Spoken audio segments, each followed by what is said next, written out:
O you believers, Sayyidina Muhammad sallallahu alaihi wasallam, his last speech was,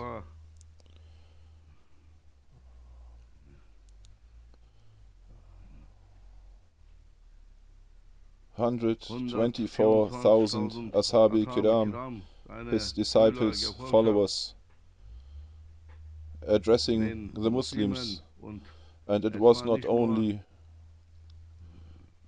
for these 124,000 Muslims from that time, it was meant for all times. This speech, his last speech with his testament, that is his last legacy."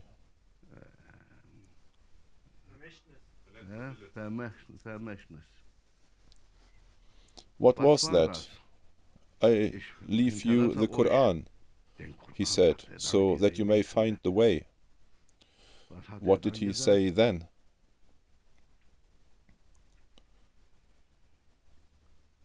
"I leave you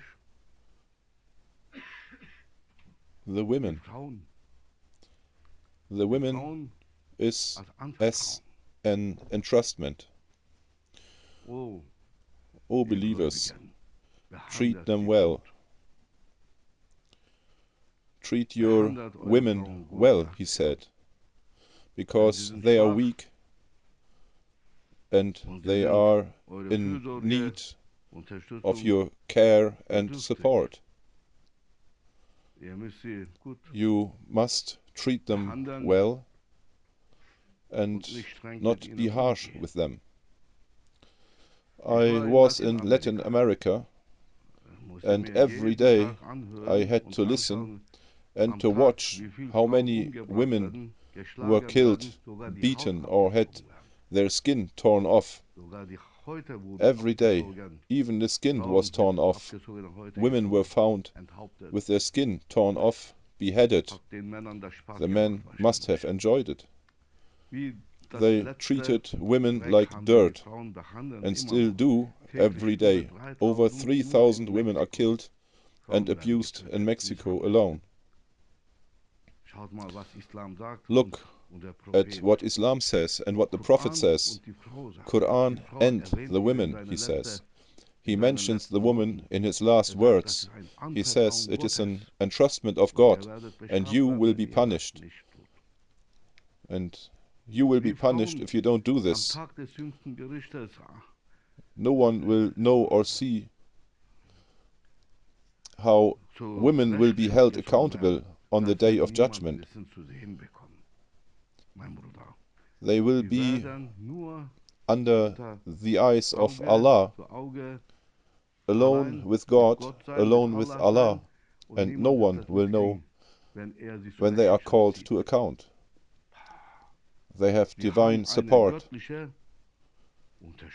counsel, and understanding. Hadith al-Qudsi, he says, the women, how I will call them to account for the things they did or did not, no one will know. But no doubt, my mercy will be 100 times more than with the man. Why? They have 9 egos, the man only has 1. The woman has 9 egos, the man can't handle his 1 ego, and expects the woman with 9 egos to deal with it? What kind of understanding is that? That is not fair. Why did Allah entrust the woman to the man? Entrust it. Sayyidina Muhammad sallallahu alaihi wasallam said, "Do not try to bend your wives to your will." That is hadith. For women is created from the crooked, bent rib of man. This is only an image, a symbol. The crooked, bent rib. And if you want to straighten a crooked rib, what is left? Well, there is no crooked rib, but not even a straight one. It is broken. If you try to straighten your wives, you will break them. So, what to do? You must treat them with understanding. The noble man. The man should not be like an animal. The man should be a nobleman, not a donkey man. So, treat them well. A nobleman is a gentleman, in English, a polite man. He has understanding. Oh woman, you have 9 egos. He does not have to say that to her. And that's why you're so funny? He does not have to say that. After all, he is a nobleman. You have more to do with yourself than I do with myself, and I have to show more understanding towards you than I do towards myself.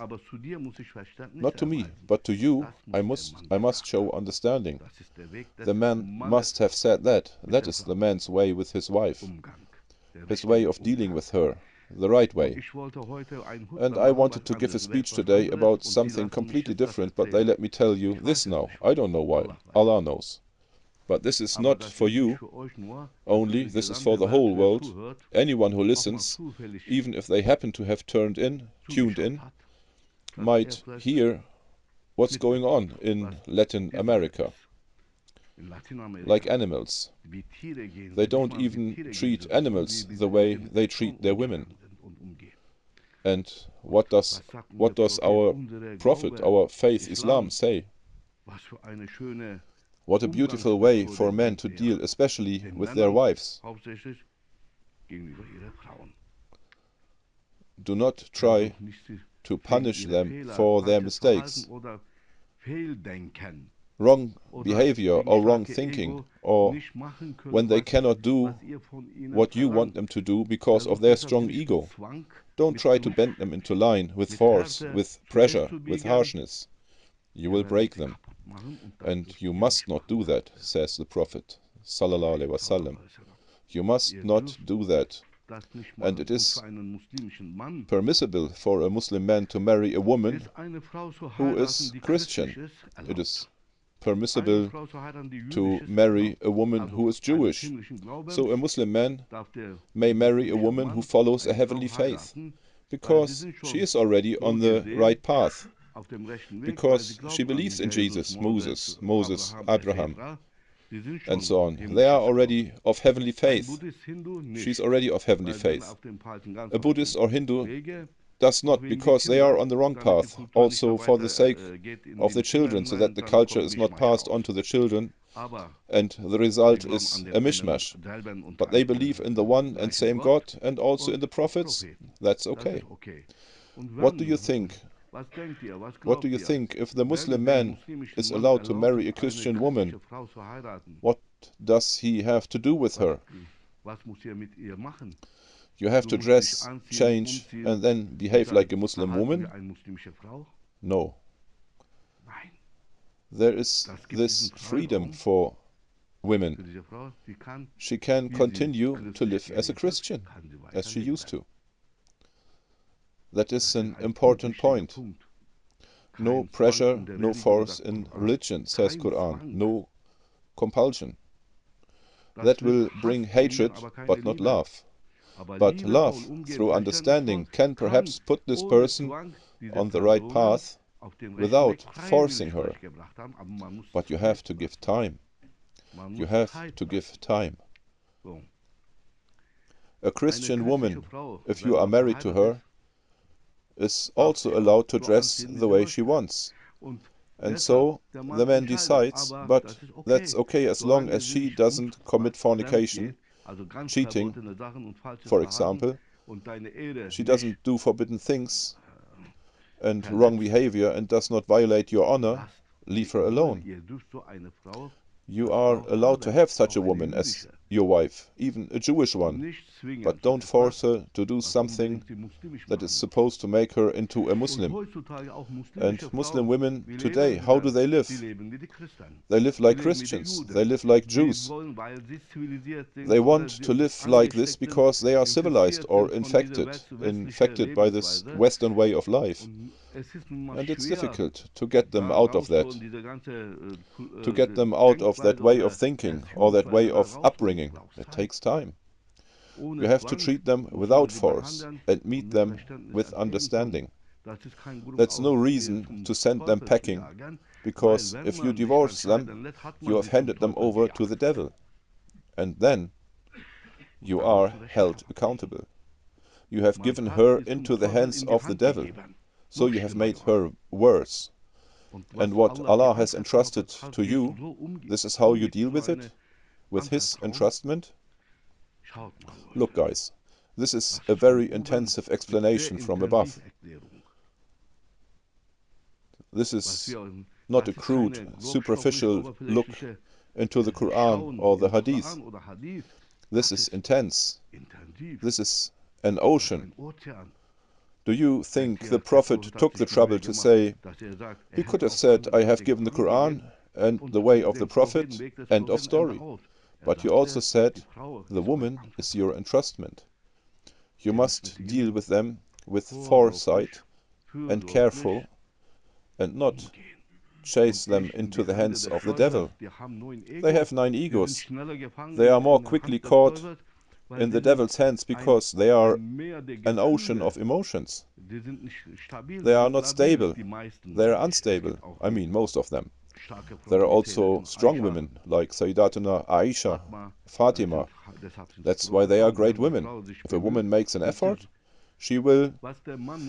What a Muslim man can't achieve in 200 years, a woman will achieve in 2 years only, says Maulana Rumi.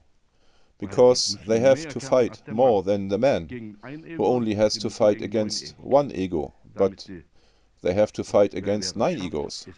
And whoever managed this, that is a saint. Out of 40 saints who are always here, who spiritually control this world, there are always 7 women. 7 women are among them.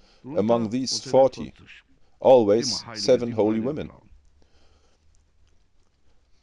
Did Sayyidatina Amina see angels? Yes, Gabriel.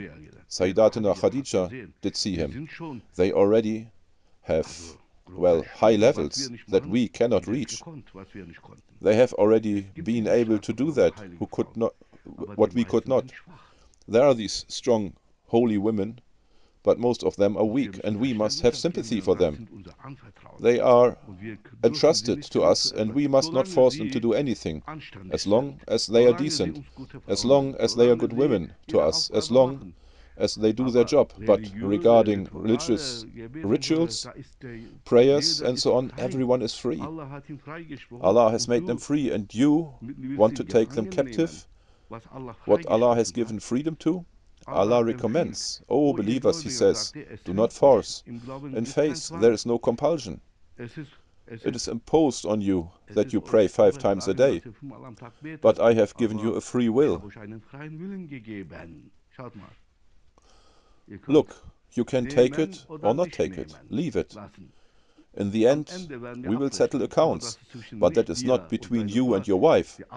The account is given, the reckoning or giving of account will be between Allah the Creator and the person. Is that any of your business? On Day of Judgment, said Sayyidina Muhammad sallallahu alaihi wasallam, the man will be brought to his wife, and Allah will say, tell me, are you satisfied with your wife? And as soon as the man wants to start, well, she has, and she didn't wear a scarf, and she didn't pray, stop. Allah will say, I don't want to hear that. That is her obligation to me, not to you. That is a hadith. That is her obligation, the woman's obligation to me. Prayers, headscarf. These are my rules, but not for you. Was she a good wife to you? Did she treat your children well? Did she bring them up well? Did she always stand by your side? Was she at your service day and night? That is the question. Answer it. Are you satisfied or not?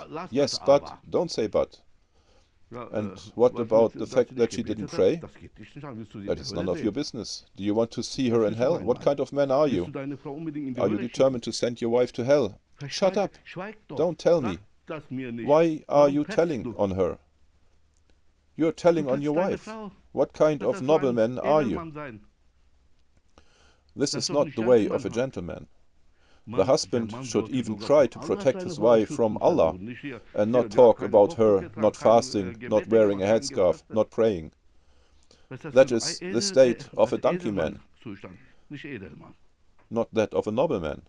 Allah will say to the man, step aside. I will settle account with the woman privately. And everyone will close their eyes. The angels, everyone will close their eyes, while this woman gives account, and no one will be a witness. And he will say to the woman, I gave you 9 egos, the man only 1, and he couldn't handle the 1, and you fought against your 9 egos. What did you do? Did you fast once a month? Once a year? Prayed once in your whole life? Good, that's enough. Fighting 9 egos is not easy, and I gave it to you, this obstacle, such a big problem.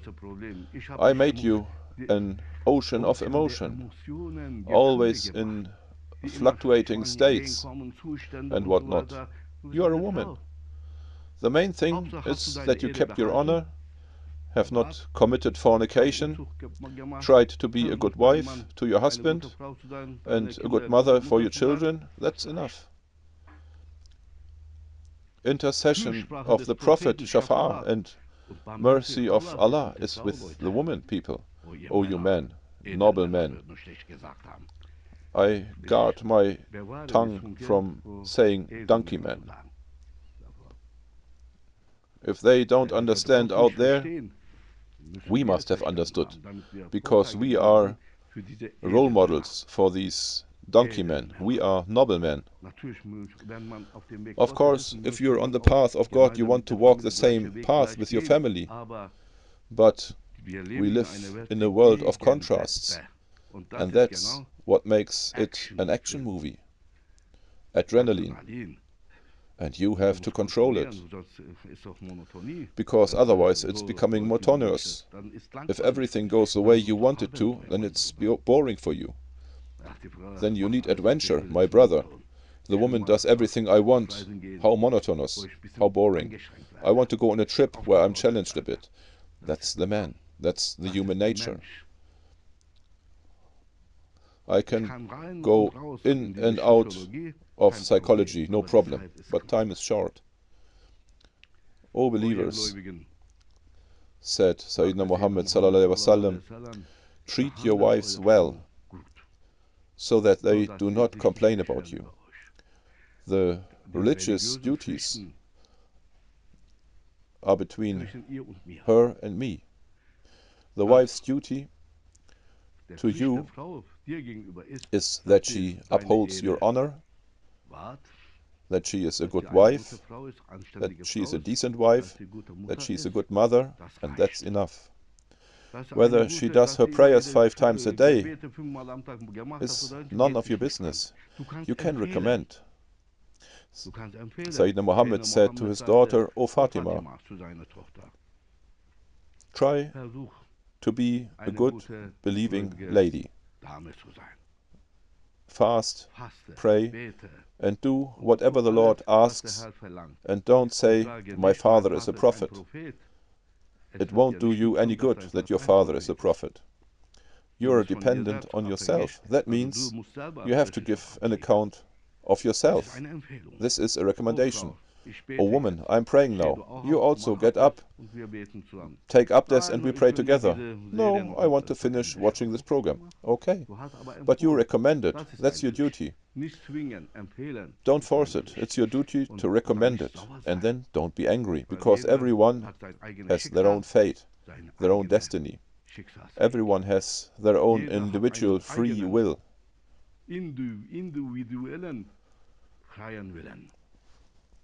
And your free will is meant for you, not for her. Otherwise, Allah would have said, I have not given the woman free will, only the man. And then man rules over the woman with his free will. But that's not how it is. It is not like that with children until they have grown. There is no free will, and the husband and the mother rule over the children, bring them up. They are not allowed to use their free will. If so, everything turns upside down. With the children, no discipline, no order, they turn their parents into monkeys. But as for woman, she has a free will. And that free will belongs to her, not to you. If you take away her free will, you make her your slave. Oh, it's getting worse now. You should not make her your slave. You should make her your wife, not your slave. May Allah give us good understanding, that we have understood a little bit. This is Islam, the way of the Muslim.